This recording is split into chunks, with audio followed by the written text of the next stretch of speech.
you. Thank you. So, good still morning. My name is Tamara Teneishvili. I am in charge of the cultural programs at UNESCO Cairo office. And I would like to use this wonderful opportunity of the invitation of Mr. Ali Taha to introduce a new tool to all of you. If my understanding was correct since the very beginning, the overall title of this training course organized by the ministry is about the historic cities. So this is why I decided that, of course, for the historic cities, we need to once again present the project that it's very well known by the Ministry of Antiquities, but probably it's not known by every single staff of the Ministry of Antiquities. So this is why we invited Federica to make this presentation. But at the same time, I would like to introduce something a little bit more challenging and more modern as a normative tool. And I will try to explain myself. So the urban regeneration of historic Cairo project, as it was very well explained by Federica, it's a project of assistance to the ministry. Now it was at the old days Ministry of Culture, and today it's the Ministry of State for Antiquities, in the implementation of the most up-to-date operational guidelines of the World Heritage Convention. So I hope that everyone here knows, but maybe someone can just tell me when this World Heritage Convention was adopted by UNESCO. Do you know about the 72? 72. So it means that last year we already celebrated 40 years of the World Heritage Conventions. And in the period of the functioning of the convention, we at UNESCO, we never thought that it would be so successful and it would be so attractive for all the member states to run behind the label of the World Heritage Site. You know, it's like a competition. You have some member states that have more than 40 sites. Here in Egypt, you have 7 sites. One is natural and all others are cultural sites. But it happened that not all the historic areas and historic monuments or historic even complexes like historic centers of the cities are on the World Heritage.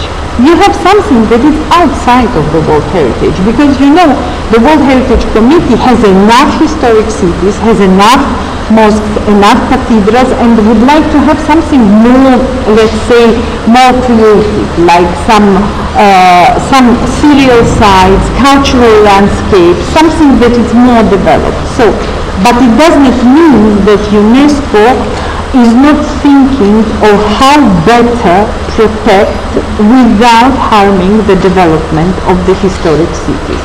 So the tool that I would like to introduce today, it's a result of a kind of years of the different development about the protection and management of historic urban areas that were called historic urban landscapes.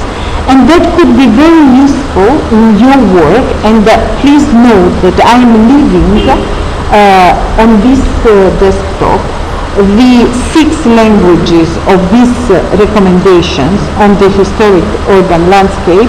I am leaving it separately in Arabic, and you are very welcome with your USB keys or whatever. Take it, because we don't have them printed. You know, we are in a period of economy. We have it in PDF format, but we don't have it in a printed versions. So what is this tool that was very recently adopted? You know, right now we have the 37th General Conference of UNESCO, and it was adopted 2 years ago, on 10th of November, exactly almost 2 years ago, on 10th of November of 2011, at the 36th session of the General Conference. And I'm particularly pleased to tell that everything that Federica was explaining is already somehow reflected in these recommendations, because somehow the senior scientific coordinator of the Urban Regeneration Project was part of the team that was drafting this recommendation. I'm specifically talking about Professor Daniel Lepini. So what is the purpose? I have to do. The historic urban areas are among the most abundant and diverse manifestation of our common cultural heritage. And it's good that we already have the presentation of Federica, because Federica tried to explain that historic Cairo, contrary to its initial nomination as an Islamic Cairo, has this kind of wealth of the layering of history that is translated in the current urban landscape of Cairo. So what I'm introducing now as a tool, it's just a general recommendation for something that is not specifically on the World Heritage List, but is taking all the principles that were explained by Federica when she was explaining how the project developed and how the project identified the real boundaries, and with all this complicated cross-checking of different maps, of different surveys, and etc. So the urban landscape is something that it's layering very different chronological periods, because when you are talking about an urban historic center or complex or area, you are never specifically targeting only one chronological period. Let's say the Fatimid Cairo, or the citadel built by in the period of the Muhammad Ali, or just the Mamluk mausoleums. Or it's not. It's all the complexity in the different periods, how they were harmonized, how they were adjusted, how they were changed. So this is the initial idea that it should have been taken in consideration. And also, what is extremely important to understand when we are dealing with the historic areas or urban areas or historic landscapes, we have to that it has a dynamic nature of living cities. You cannot stop. Even, well, we are seeing a lot of atrocities around us, especially in historic Cairo, and we are seeing this absolutely wild development. But it is also a manifestation of the fact that it's an evolving environment. You cannot stop. You can control it. You can propose better solutions, but you would be never able to stop it. This is absolutely impossible because it's a living city. It's not Giza Plateau. You have the pyramid and it's finished. No one is living there. It's completely different aspect and notion of the heritage. Also, the uncontrolled development, it's more and more, and it's much, how to say it, it's like becoming the biggest challenge of the urban areas, whether they are historic or not, and they are really living, if it will be completely uncontrolled under this development, they were really leading to the deterioration and to complete disconnection of the people from their normal surrounding settings. So when this was proposed as a recommendation, of course, it doesn't mean that these recommendations are completely, substituting or just neglecting the previous existing UNESCO normative instruments, and it means conventions. I'm talking about 72 conventions. And when you will receive this document, you will see all the set of recommendations. You have several charters. You have the Venice Charter about the conservation of the monument. You have the Florence Charter, if I'm not wrong, about the conservation of historical gardens.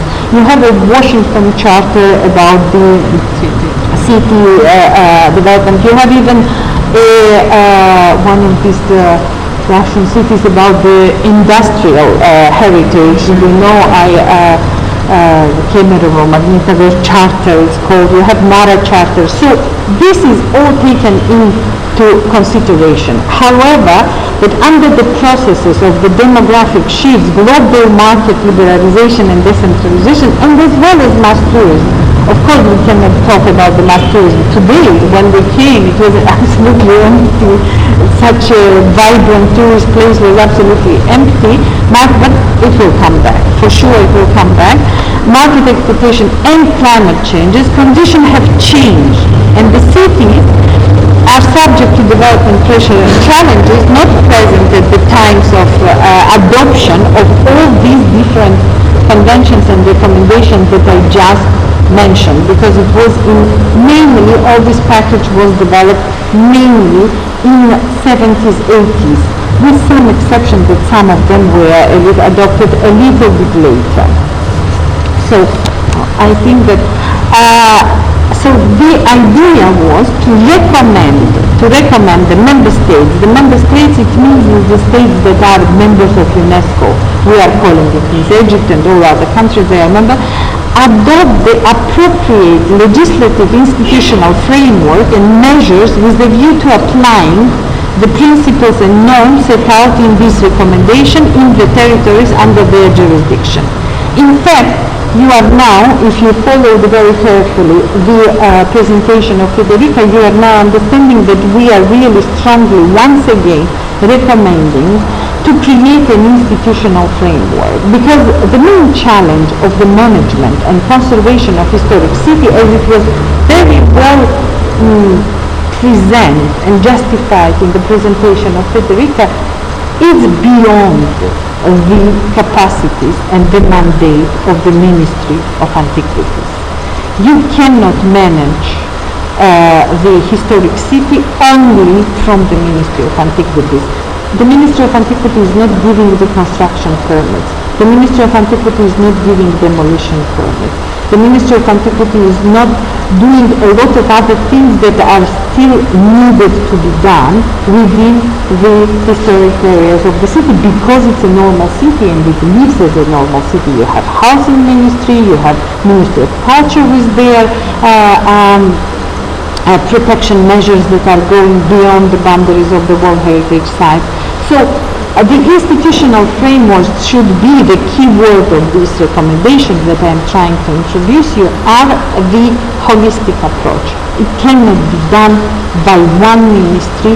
It should be proposed, and it should be really proposed to the member states, and the member states should be encouraged to create some kind of specific institutional, what we call, it means governmental, of institutions framework for this functioning. Also, these member states are recommended to put at the attention of the local, national, regional authorities and institutions, centres and bodies and associations. It means that we are not only with the governmental, but for example, if you want to develop some awareness campaigns, you have to go to the associations, to everywhere. So these recommendations should have a very wide dissemination among all eventual and potential stakeholders in the management of the historic cities. I don't want really to go into details, because I will be distributing this text, but what I would like to maybe specify, it's a little bit of the definition, and the definitions are coming back to what was already introduced by Federica. The historic urban landscape is the urban area understood as the result of a historic layering of cultural and natural values and attributes extending beyond the notion of historic center or ensemble to include the broader urban context and its geographical setting. In the case of historic Cairo, I have to say that in case of the nomination, World Heritage nomination, that the Historic Cairo is lucky enough to have a broader nomination that includes the city and the urban fabric. You have some nominations within the historic cities when you have only one souk, or you have only one fortress, or you have even only one cathedral, but you still have to think of the surrounding areas, and this is. At the end of these recommendations, why it's called including the glossary, you have a glossary in English and in Arabic that explains all this terminology, but explains it not only as UNESCO dreams, but as they were explained in different previous documents and previous recommendations that were related to the protection and conservation of urban areas, because the urban landscape is a completely new notion that is mainly introduced by these recommendations, and they were introduced even before, and you have the reference for it. So what are the challenges and the opportunities for the historic urban landscape? It's very simple that there are challenges for everything, and including for this. It's urbanization and globalization. The density of the cities is increasing. The people who are moving from the rural areas to the cities are increasing. They need more space. Then it's this kind of development that is more and more speedy, and you need more and more this kind of construction booms. And of course, environment. For example, when Federica was presenting her project, you saw that one of the key, let's say, key limestones of the story was the earthquake. This is a disaster, not an earthquake, and it provoked a better, an additional studies and an additional understanding what was damaged, what was not damaged, what is fragile, what is not fragile in historic Cairo. But you have other environmental challenges. You have desertification that is also affecting, because you have more these desert winds, you have more problems, you have lack of water, you have thousands of different challenges that are environmental. Well, in Cairo, we can only say about the pollution, and the pollution is not really very welcome for the protection of the monuments and of the protection of the construction materials from the so-called environmental elements. Then when we are talking about the policies, the member states, the key word, the member states are encouraged to integrate urban heritage conservation strategies in a broader strategy. And I think that this is something that was, at least an intention was done for historic Cairo, because you have Cairo 2020, Cairo 2050, Cairo 2000, I don't know what, and it was an intention to integrate the protection of the core area of the historic city within this, but it should be done not for this kind of, long-term document, but it should be integrated in daily documents that are dealing with the urban development in the city.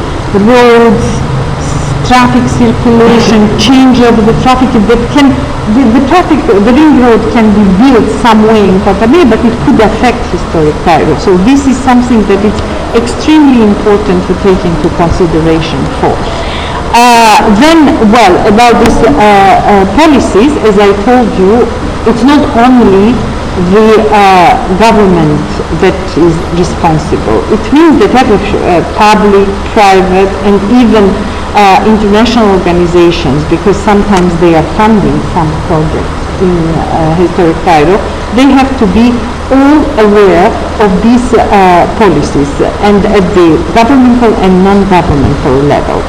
So about the tools, it's very easy for me just to name them because more or less about all these tools Federica already spoke in the presentation of the very specific project. But this is exactly the approach that is promoted by this recommendation. Civic engagement tools, knowledge and planning tools. This is exactly what I was just mentioning, that the urban heritage conservation management plan should be integrated in any city master plan, urban development, or just city planning documents. Regulatory systems, you know that this is probably the biggest challenge for historic Cairo, because you have thousands of laws, but either they are not implemented or they are conflicting with each other, and it leaves a kind of gaps where you have at the end of the road, instead of applying the law, you have the breaking the law's procedures all the time, because the law exists. Someone is giving the authorization for demolition. Someone also is giving authorization for the construction, but when you are asking who did this, why you have all these buildings, nobody knows who did it. Although these buildings are functioning, they have water, they have pipes, this is not out of the blue, they are not on the bubble, they are in the city, and they are all connected to the infrastructure. And also about the financial tools. Financial tools, it's a huge challenge. This is something that is extremely important. It's very easy to talk to the person. You know, you are living in a historic building and you can do this and that. And you have to do this and that. You have to do something else. How this person can afford it? So this is exactly a kind of encouragement of the developing of microcredit systems, investments, even private investment systems within the existing urban conservation modalities, policies, strategies, or even rules and regulations. So this is extremely important. Because capacity building, research, information and communication is extremely important, and this is exactly what we tried to propose to the Ministry of Antiquities through this project. It's exactly a capacity building of the different local institutions, research, information and communication. And of course international cooperation is also very important for the sharing the best practices in the conservation of the historic urban landscapes. So this is this famous brochure that I'm talking about and that you have here. I will try to now thank you for your attention and then to go and to show that it's here. I hope that this nice lady will help me. It's here. You see? So please, you are very welcome. Yeah. You can do whatever you wish, but I would be very grateful if everyone will receive it in soft copy. Okay? So this is it. This is the brochure, and I would like you, because you by yourself decided to be part of this training, it means that you have an interest with the historic cities. I think that you all have to read it and to be more and more familiar with this.